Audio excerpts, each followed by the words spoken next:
नमस्कार मंडळी, आपण पाहत आहोत आपल्या अंगणातील गुलाबाचं झाड. ते खूपच अक्षरशः फुलांनी असं बहरून गेलेलं आहे. आपण याची उन्हाळ्यामध्ये कटिंग केलेली होती, छोट्या छोट्या फांद्या कापलेल्या होत्या आणि त्याचा परिणाम आपण पाहू शकतो का खूपच त्याला प्रचंड अशा कळ्या आलेल्या आहेत आणि त्याच्याबरोबर भरपूर अशी फुलं आलेली आहे आणि ते रोजच येत आहेत. आज खूप असं वारं वाहत आहे, सकाळपासूनच खूप वारा आहे. हे पहा, या गुलाबाचं झाड देखील वाऱ्याने किती हालत आहे आणि गुलाबाचं झाडच नव्हे तर मोठमोठ्याली दारातली झाडं देखील खूपच वाऱ्यामुळं हालत आहेत. जर गुलाबाची लागवड जर करायची असेल तर हेच योग्य सीझन आहे.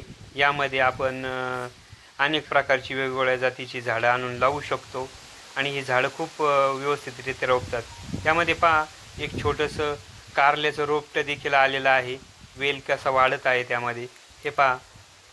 आणि तो साधारणतः एक 20-25 दिवसापूर्वी त्याची लागवड केली होती. असेच नवीन नवीन व्हिडिओ पाहण्यासाठी आपल्या चॅनलला सबस्क्राईब करा. धन्यवाद मंडळी.